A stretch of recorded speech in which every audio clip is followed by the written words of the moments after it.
그러니까 요렇게 하시면 다 끝나요. 요 상태에서 납부하기를 바로 하시던지 아니면 납부서를 출력해가지고 납부를 하실 수도 있어요.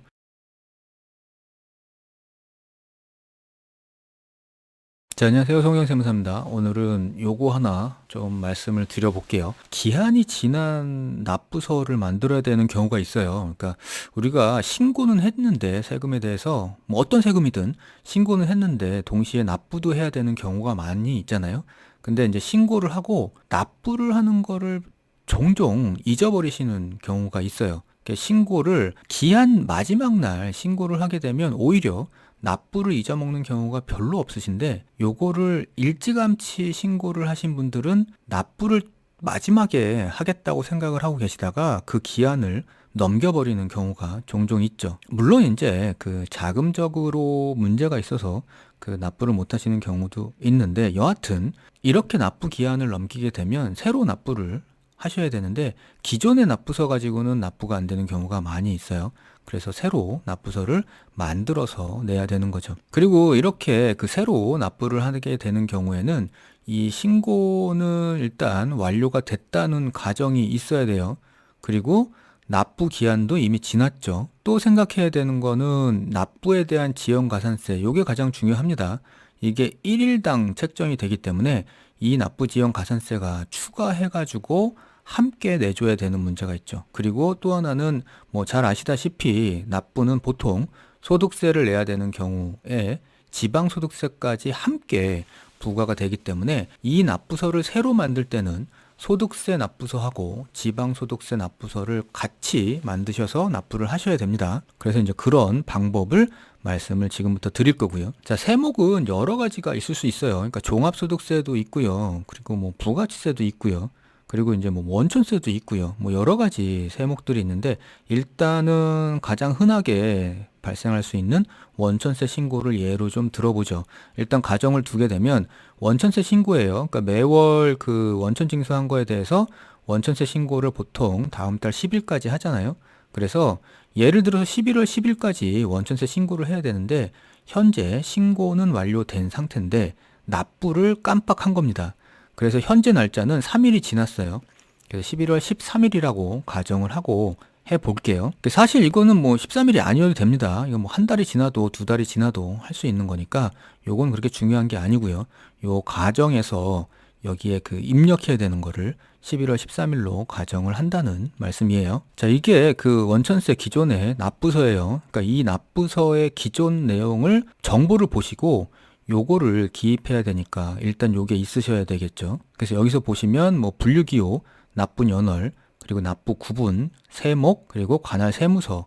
그러니까 요 정도는 알고 계셔야 됩니다. 그래서 요거를 일단 갖다 놓고 함께 하시는 게 좋아요. 그래서 납부서는 어떻게 만드냐면 요거 이제 홈택스 화면입니다. 홈택스에 납부 고지 환급이라는 탭이 있어요. 그러니까 여기 들어가시면 세금 납부에 자진 납부라는 항목이 있으니까 여기로 들어가시면 되는데 이렇게 기한이 지난 상황에서 납부를 하는 게 아니라 기한 내에 납부하거나 정상적으로 납부를 하게 된다 그러면 여기 납부할 세액 조회 납부로 들어가셔가지고 하시면 됩니다. 지금 여기 자진 납부는 지금 새로 만들어서 납부를 하는 거니까 우리는 여기로 일단 들어가 볼게요. 일로 들어오게 되면 제일 먼저 납부서 작성 이렇게 돼 있어요. 그래서 여기서 이제 납부서를 작성을 해놓고 그 다음에 그걸로 납부를 하면 되는 건데 문제는 여기에 들어가야 되는 요 항목들의 선택과 기입이 문제가 되겠죠. 그래서 아까 보여드렸던 이 기존의 납부서를 보고 기입을 하시면 쉽습니다. 여기에 나와 있는 항목들이 여기에 그대로 나와 있어요. 그래서 그거를 그대로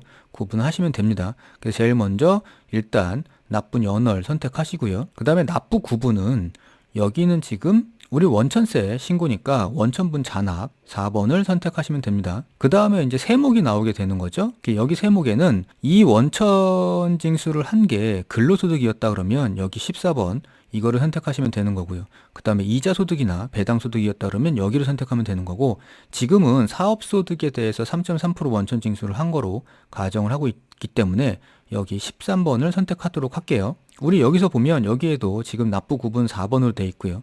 세목도 13번으로 돼 있죠. 그러니까 이게 지금 사업소득세에 대해서 납부하는 거기 때문에 여기가 13번이 되는 겁니다. 자, 여기까지 이제 하게 되면 기존에 이거 원천 징수했던 사업자 등록번호, 여기 사업자 등록번호를 체크하시고요. 그 다음에 사업자 등록번호를 기입하시고 확인을 누르시면 돼요. 그러면 이제 자동으로 납세자 명이 뜨고 관할 세무서가 여기 자동으로 뜹니다. 그리고 서코드하고 계좌번호는 자동으로 뜨는 거니까 그냥 두시면 되고요. 여기 지금 사업자 등록번호를 확인하게 되면 관할 세무서가 여기 뜨는 거죠. 그 다음부터는 아까 그 납부서를 보시고 여기에 기입을 하시면 돼요. 사업소득세가 아까 얼마였냐 하면 여기 있죠. 34만 7,080원. 그러니까 요 금액을 기입하시면 돼요. 그래서 요 34만 7,080원 요거를 여기다가 기입을 해 놓고 그 다음에 이제 계산해야 되는 게 납부지연 가산세를 계산해서 추가로 내줘야 되거든요. 그러니까 3일 동안 안 냈기 때문에 그 3일치에 해당되는 가산세를 말씀드리는 겁니다. 근데 여기를 눌러보시면 해줘요, 계산을. 납부지연 가산세 계산해보기 여기 있거든요. 그래서 여기로 들어가 보시면 팝업이 하나 뜨는데 이제 이렇게 떠요. 그래서 여기에 미납세 아직 납부하지 않은 게 34만 7,080원이죠.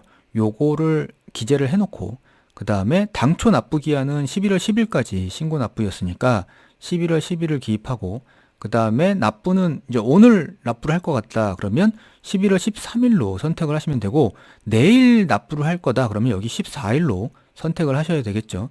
요렇게 해놓고 계산하기를 누르면 아래 요렇게 계산을 해줘요. 그러니까 가산세 금액을. 그래서 가산세 금액이 지금 납부지연 가산세가 1,640원이 나왔잖아요. 그럼 여기에 사업소득세 합산 적용 하시면 여기 기존에 기입했던 사업소득세보다 많아졌죠. 그러니까 요 많아진 금액이 아까 좀 전에 계산된 납부지연 가산세만큼이 여기 추가돼 가지고 표시가 된 겁니다. 그러니까 요렇게 하시면 다 끝나요. 요 상태에서 납부하기를 바로 하시던지 아니면 납부서를 출력해 가지고 납부를 하실 수도 있어요. 그러니까 이런 방식으로 하시면 됩니다. 그래서 이제 납부서를 출력하게 되면 여기 이제 바뀌죠. 전체 아까 처음에 봤던 납부서하고 이런 것들은 다 똑같죠. 다 똑같은데 일단 금액이 바뀌었어요. 여기에 가산세가 포함돼 가지고 3일치 가산세가 포함됐죠. 그래서 그 금액으로 바뀌었고 그 다음에 여기 보시면 납부 기한이 11월 13일로 바뀌었습니다. 원래는 11월 10일이겠죠? 그래서 이제 요런 게 바뀌어가지고 납부서가 출력이 되는 거고요. 그러니까 이 상태로 납부를 하시면 되는데 하나 더 있죠. 지방소득세도 역시 납부서를 새로 만들어서 납부를 해줘야 돼요. 그러니까 위텍스 들어오시면 일단 신고하기를 보시면 지방소득세의 특별징수예요. 원천징수를 여기는 특별징수라고 말을 하니까 특별징수를 선택해가지고 들어오시면 돼요.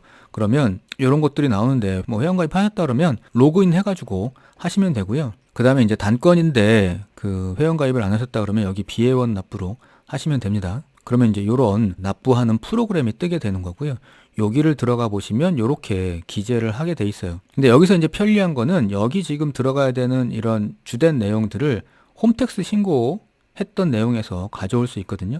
그래서 홈택스 신고 정보 가져오기를 누르셔가지고 가져오셔야 되는데 알아야 되는 정보가 뭐냐면 여기 지금 홈택스 화면입니다. 홈택스 화면에서 원천세 신고 탭 들어가셔가지고 신고 내역 조회를 클릭하시면 아래 이렇게 신고 내역이 떠요. 거기에 이제 접수증을 클릭해가지고 그 접수증 내용을 보고 여기로 와가지고 쓰시면 돼요. 그 접수증 내용에 보면 홈택스 접수 번호가 나와 있으니까 그 접수 번호를 기입하시고 사업자 등록번호를 기입하시고 조회를 하면 홈택스에서 신고했던 내용들이 쭉 떠요. 그러니까 쭉 떠가지고 별도로 기입을 하실 필요가 없습니다. 단지 이제 주소하고 뭐 상호 대표자 이런 것들만 확인하시면 돼요. 자, 그 다음에 이제 아래 보면은 여기에 소득 지급일 나와 있고요. 그 다음에 귀속 연월 나와 있고 그리고 신고 일자가 나와 있어요. 원래는 여기가 11월 10일이어야 되죠. 근데 지금 오늘이 11월 13일이니까 이렇게 떠 있는 거고 여기 보시면 당초 납기가 11월 10일로 표시를 하고 있죠. 그러면 자진 납부 기한 요거를 이제 선택을 하셔야 됩니다. 이렇게 11월 13일로 선택을 하시면 당초 납기 11월 10일이고 자진 납부 기한 11월 13일이니까 얘가 알아서 요 3일치에 대한 가산세를 계산을 해주게 되죠. 그래서 요렇게 하면 이제 요런 화면이 뜨거든요. 그래서 원래가 347087 과세표준을 해가지고 내야 될 세금이 34,700원의 지방소득세였는데 여기에 가산세를 자동으로 계산을 해줬죠. 가산세 1,060원을 더해서 35,760원을 내게 되는 거죠. 여기까지 하시면 이제 지방소득세도 다 마치게 되는 거고요. 다음 화면을 넘어가면 이렇게 제출을 할 수 있는 화면이 나오니까 여기서 제출을 누르셔가지고 그 다음에 납부서를 출력하시던지 아니면 즉시 납부를 선택해서 납부를 하시든지 요거는 선택해가지고 하시면 됩니다. 자, 이렇게 해가지고 기한이 지난 상태에서 납부를 하는 방법에 대해서 알아봤으니까요. 납부 기한이 지난 상태에서 기존 납부서로 납부가 안 된다고 당황하지 마시고요. 이렇게 진행을 하시면 됩니다. 자, 감사합니다.